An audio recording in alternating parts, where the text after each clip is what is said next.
It's cold, it's miserable, it's raining, and I've had enough. I want some sunshine, some blue skies, and some warmth, so I'm going to try the finger click. Be careful. You've not done it before. You don't know where you'll end up. I'm going for it. 3, 2, 1. And this is where I've landed. Look at that blue sky. Not too bad at all.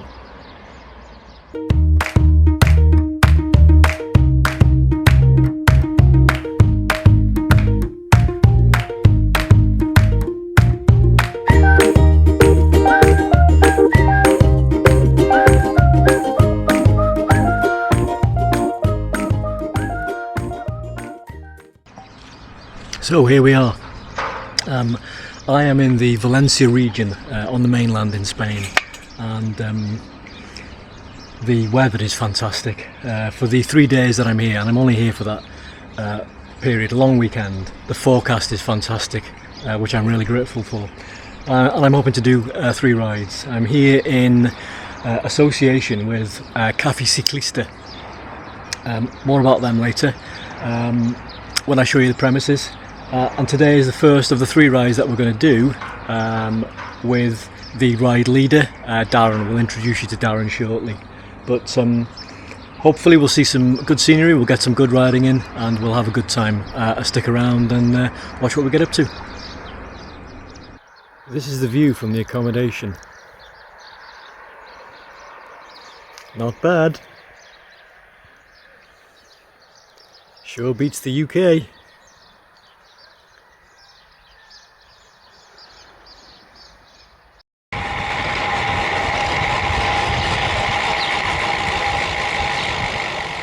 Tourists call it the Lemon Valley. The Lemon Valley. Yeah. I like it. As evidenced or as named by these trees, lemon trees here, yes? Yeah, and the reason this valley is so good for growing lemons is that it holds the morning dew. Oh yeah. And because the way the mountain is situated and the way the sun rises, the ground stays moist, hence the lemons. Yeah, yeah.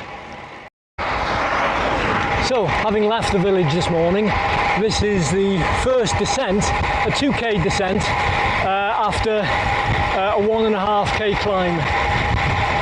Lovely blue skies, very nice scenery. Although the boys that I'm riding with today, Darren and Mark, and I'll introduce you to them a bit better later on, tell me that there's prettier scenery to be seen. So, looking forward to seeing that. Good morning, welcome to Denia, and it's another, unsurprisingly, it's Spain after all, beautiful morning. I hope you can hear me okay. The sound of the traffic on the main road just to my left is reasonably loud, and you can see in the background Café Ciclista, which for the short time that I'm here, the 3 days I'm here, in association with. We'll go inside in a second and I'll try and get some footage inside. But this is a cycling cafe, as you can see from the sign on the wall, bike rental. And if you're basing yourself in the region of Valencia on a cycling trip, check these guys out. One of the better cycling companies in the area for bike rental. They do guided tours. They have professional people doing that, and you'll be well looked after. So let's get inside, let's take a look at what's on offer.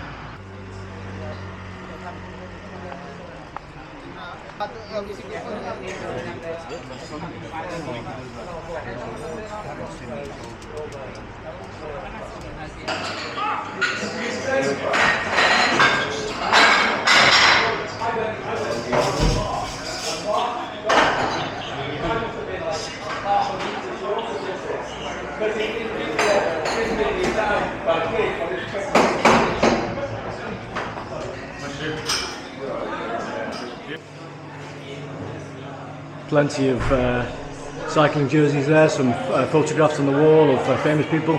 Alberto Contador, Miguel there. Gracias.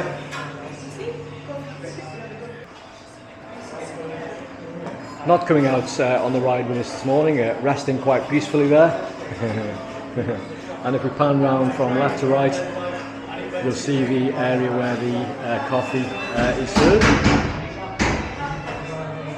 Cake selection just on the right, and the young lady has been very kind enough to fetch me cafe con leche. Okay, so I'm inside the store now. Cafe, Darren's always correcting me. Ciclista, which is the correct pronunciation. And I'm here with this gentleman on my left that you can see. This is John. John is the owner of the business. And John has very kindly consented to talk to me for a moment or two just about the business, how long it's been here and what services are offered and so on and so forth. Over to you, John. Thank you. Pleasure to meet you, Pete. Well, we opened in 2014, so approximately 10 years. We started to hire bikes, training camps and guided rides. So we now have a fleet of approximately 60 bikes, give or take, in all sizes, all carbon, all disc brake, most of the i2. And this area has proven absolutely superb for people that want to come, train for a few days, a week, even 2 weeks, as do all the pros. From what Darren was telling me, it's not uncommon, and from photographs that I've seen on the website, you host pro teams quite regularly, don't you? They come in here for their coffee stops, not only here, at various other places, but yeah, we see them especially between December and January. We all host the training camps in this area. And the business is a website, John, doesn't it? I've seen that. Cafeciclista.com. That's it. I'll put a link to that up on screen and in the description below. John, thank you very much for your time. Pleasure, enjoy your ride. I don't know whether you'll be able to pick it up on camera. Darren just pointed out to me the balcony road running up the side of the mountain ahead of us, the Coll, which I think features on today's ride.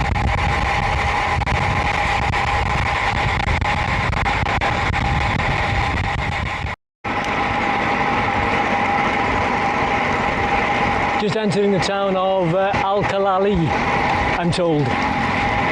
Obviously at the base of the Rates. Okay, so we're just at the base of a particular climb Darren's mentioned to me, so I'm going to ask Darren now to say a few words about this climb in particular. So welcome. Very iconic climb. This is the Coll. Easiest way to remember it is 6.6, so just over 6, just under 6. So just over 6k, the Strava segment, and then average just under 6%. Used heavily by the pros in the closed season. It's teaming actually. You'll see there are kilometre lines painted on the road. They're used for their training. But yeah, pros come here December through January, February, and in between, every man and woman and his dog, because it's a fantastic climb. Yeah. I always brief people and say, look, it's split into 3 main gradients. So our first few K, gradients not so steep, unless you're on the switchbacks. Then we have the centre part, which is up 2 or 3%. On the lower parts, and the balcony road, last 2k, the gradient drops significantly. So anybody who comes over here to train or for a good time, I would say 80, 70, 100. So 80% for the first part until you feel the gradient rise, and then 70% just wind it down, and then 100% for the last balcony road. And Mark just mentioned the KOM for this climb, and I've said I shan't be troubling that today at all. What is it, Mark? The KOM? It was about 12 points on the 8. It was a couple of weeks ago. Someone did a train up there. I don't know who it was. People know. I don't really follow that, but yeah, it's fast, really fast. When I'm taking the fast club riders or the sort of hobby, the amateur racers, I always say, look, sub 20. Anything less, I'm embarrassed to ride with it. Darren just drawing my attention to this restaurant on the right, and he says he does the best wild boar in the area, and I'm just going to pull in on this off ramp here because he's drawn my attention to the car, the little Citroen, set up to look like a wild boar. Let's see if we can get this on camera. Hopefully you can see that.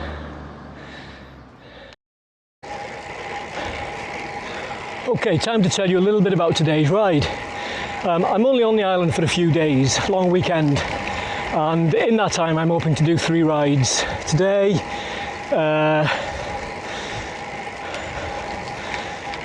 the day after, and the day after that.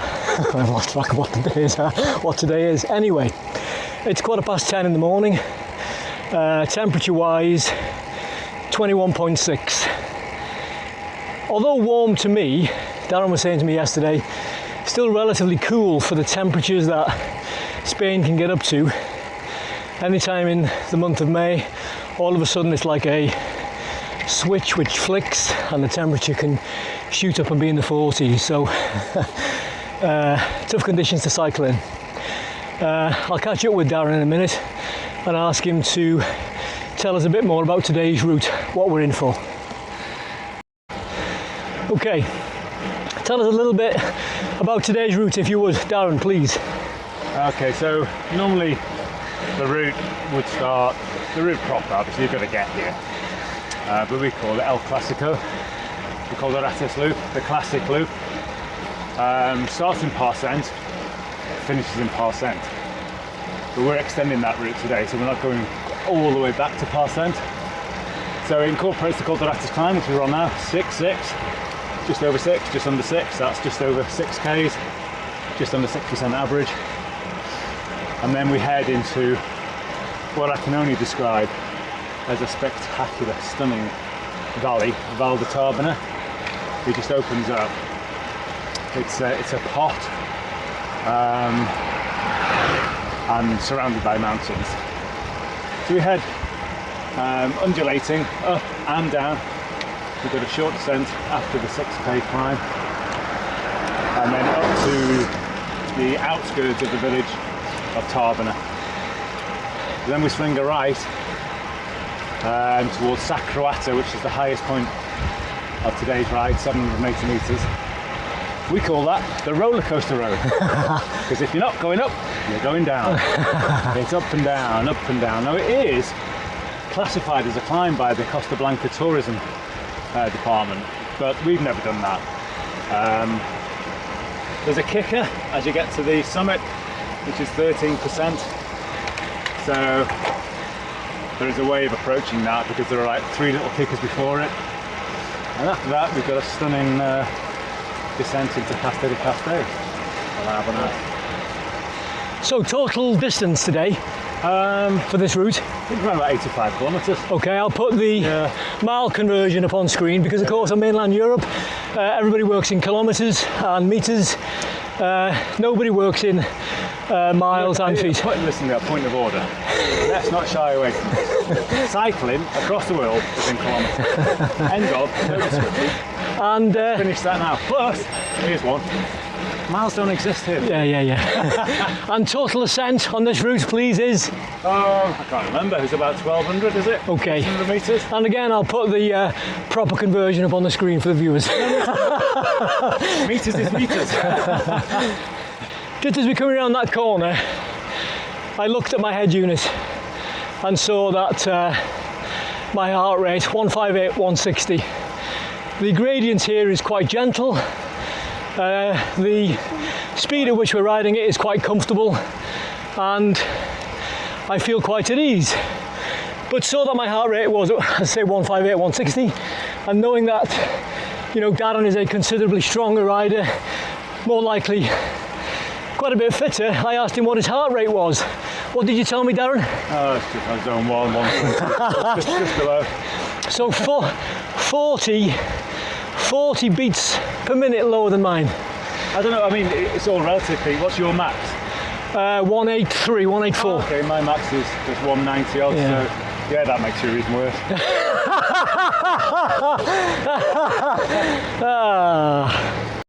I keep wanting to stop and record the view to my right, but Darren says not to, because it's much better further up on something called the balcony stretch, or the balcony road.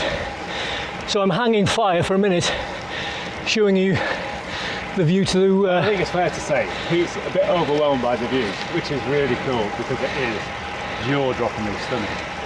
And Mark nailed it. He said, don't video this. It is great, Yeah. but it's 2 out of 10. Yeah, 2 out of 10. We've got 10 out of 10. Yeah, yeah. So, viewers, if you think what I'm going to show you is 10 out of 10, don't forget to hit that like button.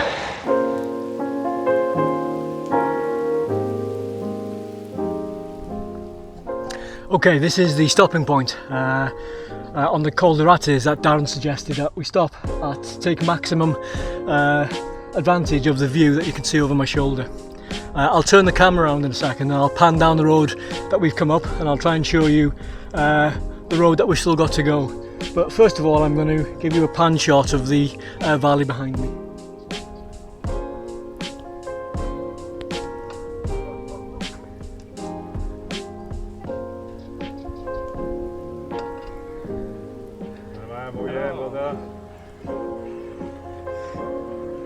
Isn't that spectacular?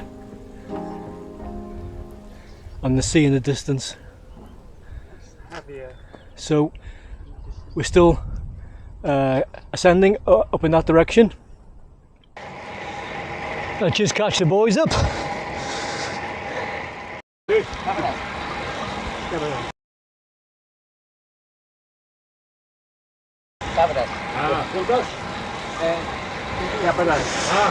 Darren talking to that gentleman we just passed. 26 goats farmer, Pete. How many? 26. He's a goat farmer, 26 goats. Obviously the drop off to the left is so steep I couldn't see them. I could hear the bells ringing. Okay, we've just had another stop going up the Rates, not because any of us need a rest, but to take in the spectacular view that you can see behind me. You can see the sign here. It's actually a bench, not a sign. It's imprinted into the metal of the bench, the back section. But let's go and have a look at this view over here. It truly is impressive. You can see the road that we've come up there.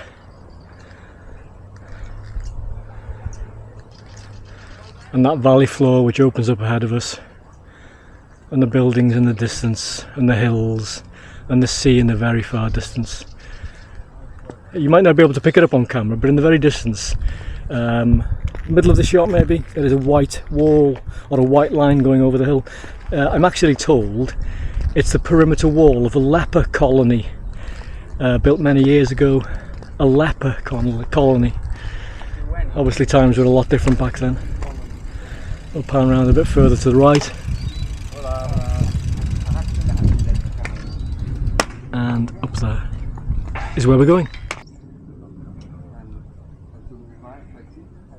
Gives you an idea of where we are and what's around us.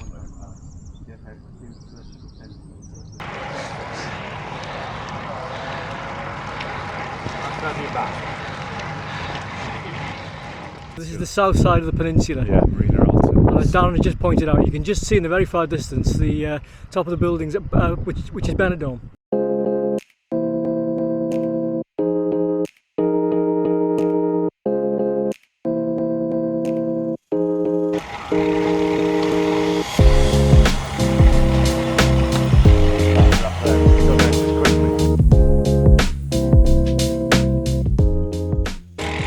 Yeah, the view ahead and to the left is the bowl. It's Val di Tarbena, but some people, Darren included, know it as the bowl, but it's a stunning view. And we're descending for a little bit now.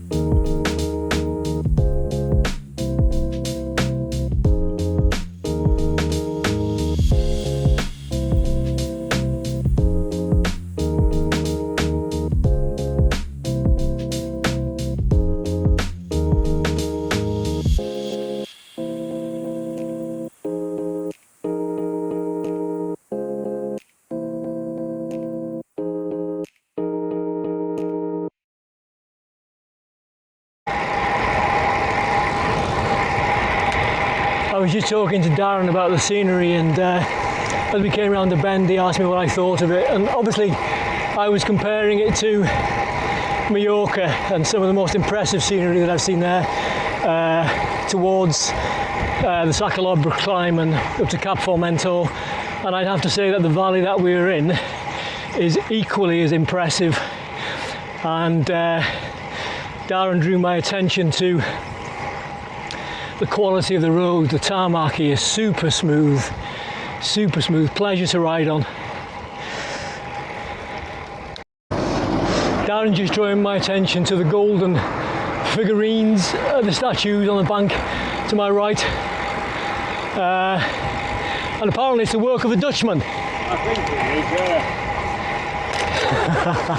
Yeah, oh, of course, with the orange, which is the national colour. Yeah. Yeah. I'm guessing he lives there, in that property. Yeah.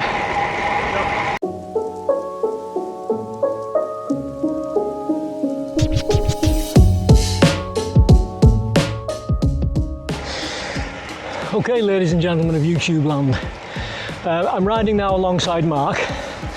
And Mark, I understand you've lived here for a number of years. 7 years, yeah. We bought the house 8 years ago and then enjoyed it so much, decided to live out here. And what is it, do you think? I mean, I can guess at an answer, but you tell me from your perspective. From your perspective, what is it about this area which sees thousands of amateur cyclists as well as World Tour pros come to this area to cycle? Why is it that they come? Well, the roads and the mountains offer, real varied terrain. So if you're a pro, you've got nice, long, steady 5% type climbs. Then you've got steep 6-7 kilometre 10% average climbs and everything in between. So Yeah. there's something for everyone, every level, ability. It's very quiet.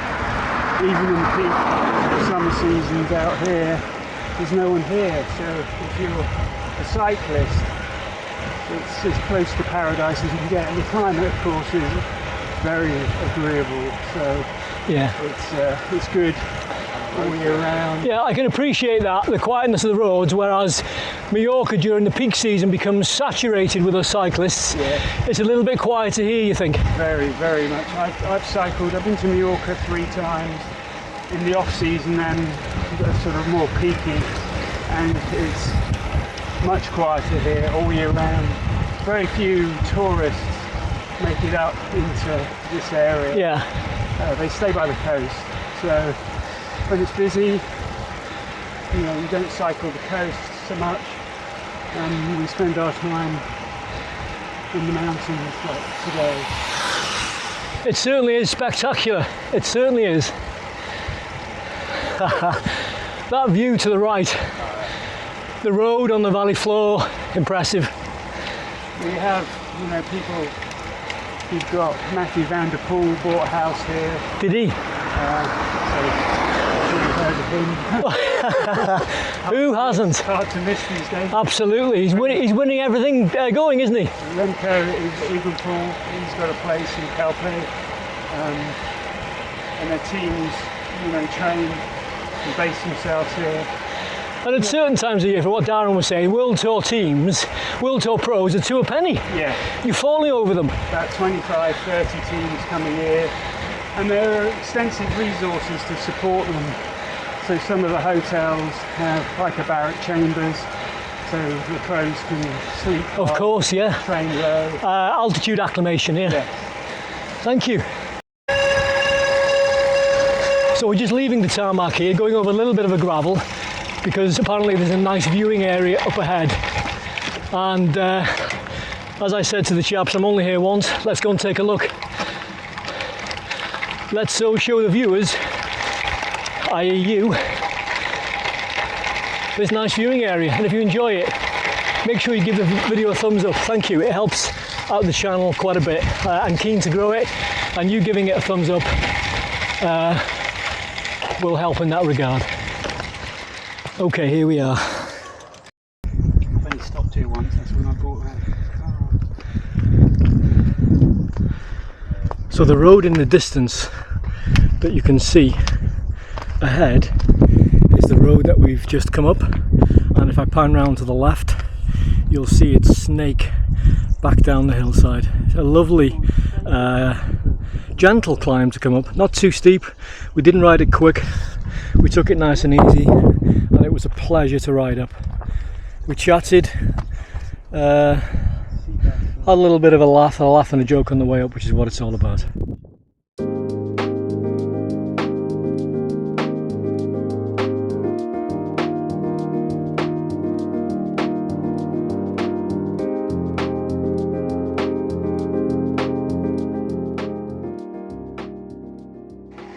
So a little bit of a ride update. It is now 11:27 a.m. We've been riding for an hour and a half. We've taken it easy, 15.5 mile in, kilometre conversion on screen for all you strange people, and the temperature is currently a very pleasant 23.4 degrees. So far the riding has been easy, the scenery has been spectacular, and the company has been pretty good.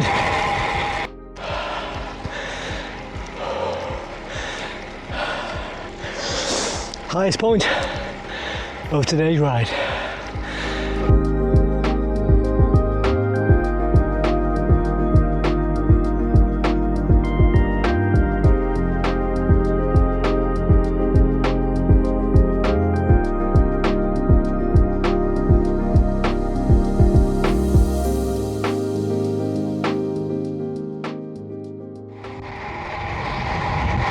Keep pedaling, he says.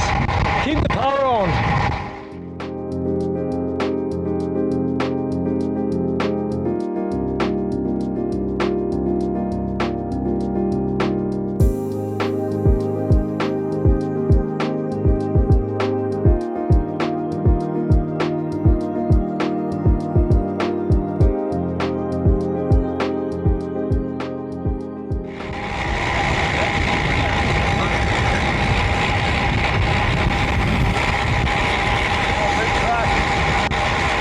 I saw it.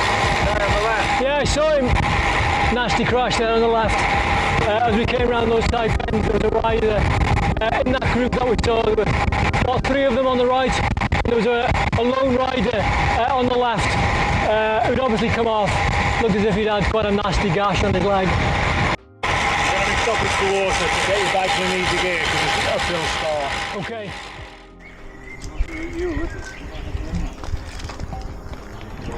Just stopping for water.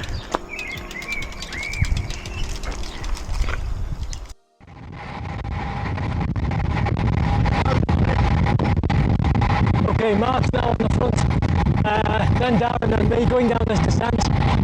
Mark's leading us out.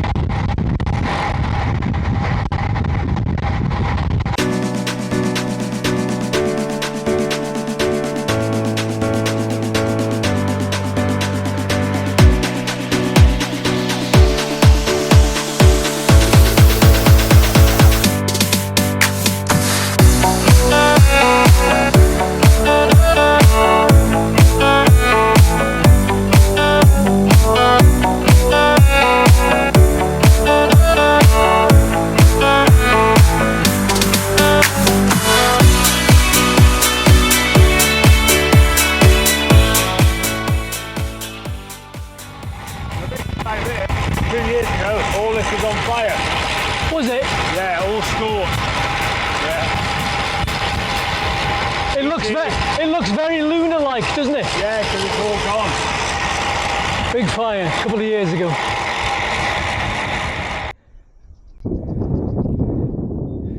Just above me, as I pan around the camera to the left and upwards, you'll see some caves. And Darren was just mentioning that there's actually cave art, obviously very old, in the caves up ahead that you can see in the rock. So the riding so far has been good. We're 2 hours 5 minutes in, and we've 90% of the ride so far we've taken it nice and easy. Just enjoyed a nice downhill section where Mark led us out and we pushed it, and I was trying to hold their wheel. We were doing 40 mile an hour, and I began to lose the wheel. The lads in front were going that fast, but good ride so far.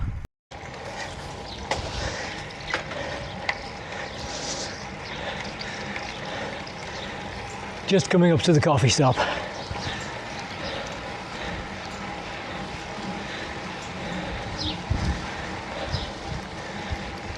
Two and a half hours riding time.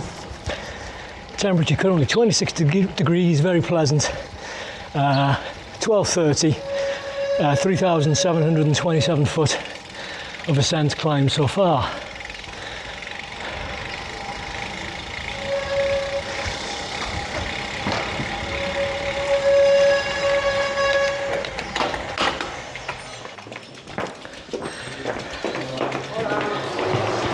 Hola.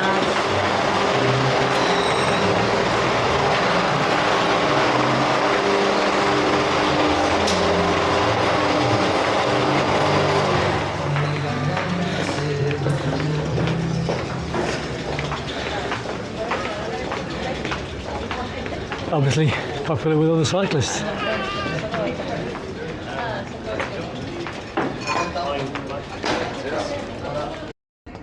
So this cafe is called the Beachcomber. We're on the prom near Tower. And we're having 3 times beans on toast with extra sausage.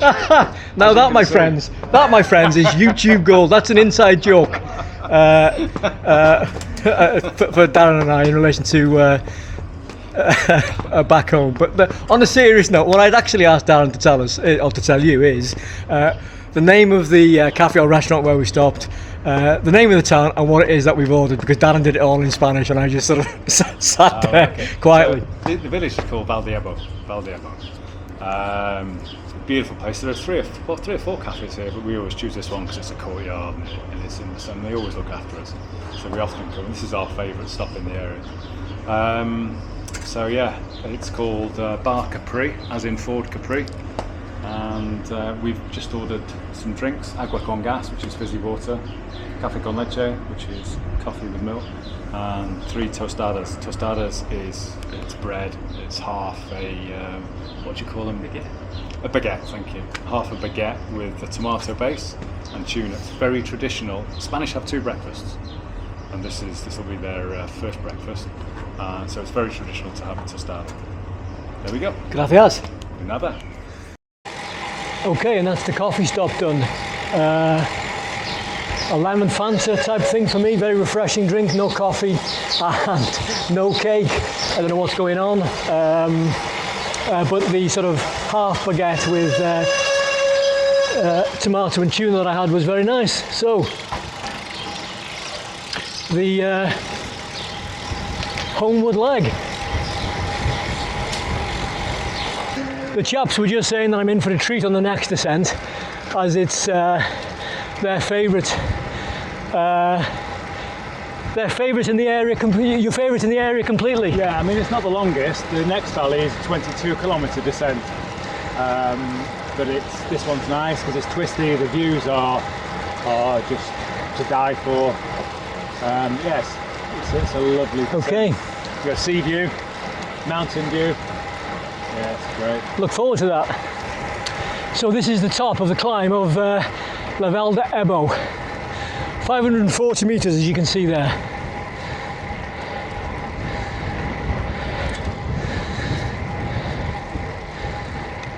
Pull over on the left, Pete. On the gravel. Further on.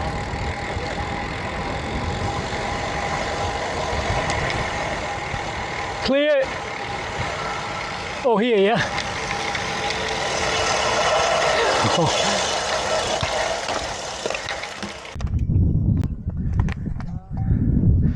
And this is the view to the left from the top, looking down at the coast from the Val de Ebo climb.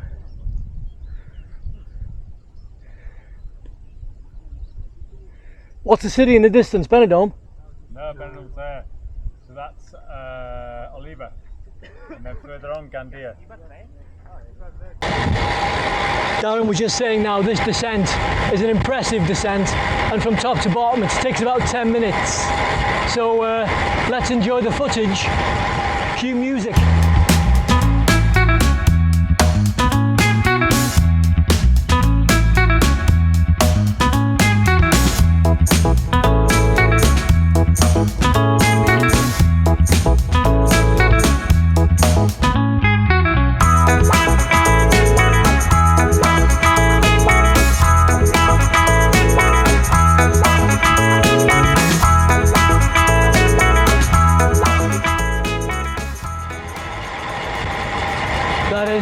spectacular.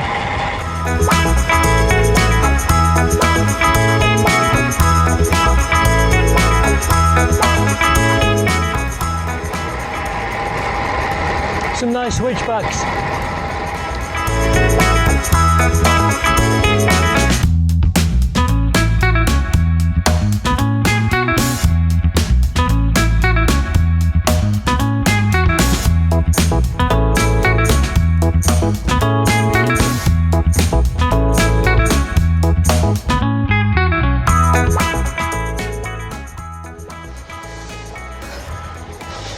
Okay, ride update. Mark tells me we're currently on Pillarets, or at Pillarets. We've now been riding for 3 hours 9 minutes, a smidge under 40 mile, kilometre version on screen for all you purists.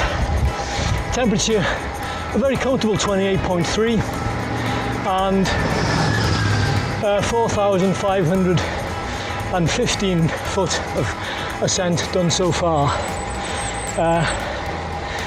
Nice ride so far, some lovely scenery. I was thinking as we were coming down that last descent, and I was comparing it in my own mind to what I've experienced in Mallorca. And the question that I asked was, so far what I've seen, does this area that I'm in, Costa Blanca, Valencia area, have what Mallorca has? Is it its equal?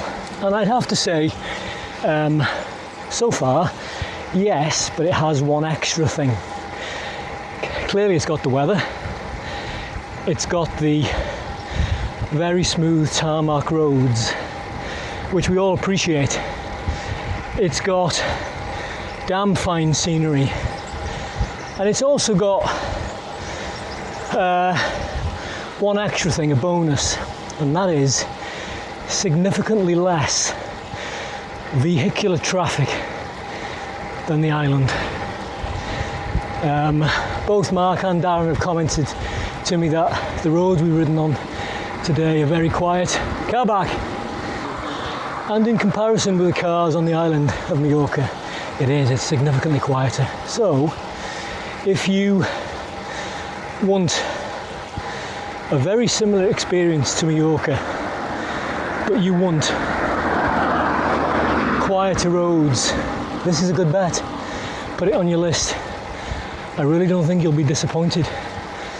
And this is only the first of 3 rides, so a double thumbs up so far.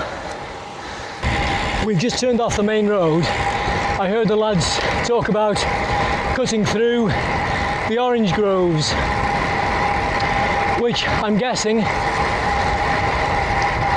maybe not, can't see any oranges, maybe these are almond trees, who knows.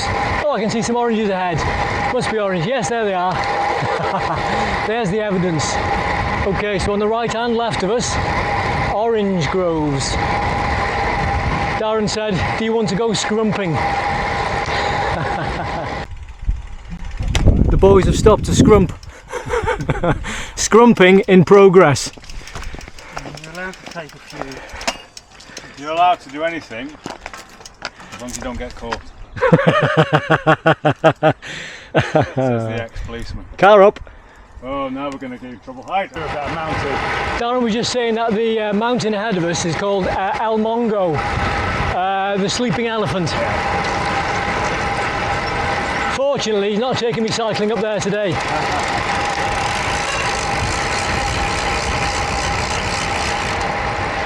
And as we cycle through this orange orchard, you can smell them. Darren was just saying that the area that we're riding through is known as Citrus Valley, for obvious reasons. And apparently a couple of 100 years ago, all the citrus fruit used to be grapevines, but apparently there was a drastic crop failure for some reason, and they diversified citrus fruit. Citrus Valley. Okay, so we're now 4 kilometres from the ride end point, and the Update so far is 3 hours 47 minutes. Temperature currently 33.4. It's 20 to 3 in the afternoon, and a shade under 5,000 foot of climbing. It's been a good ride. We've taken it at an easy pace. We've taken it at an easy pace, and there's been some really pretty scenery. At a nice coffee stop. So if you enjoyed the video, please make sure to give it a thumbs up. Consider hitting that subscribe button if you haven't already. It really does help out the channel, and it doesn't cost you anything. It's completely free. So thanks again for watching, and make sure you tune in for the next one.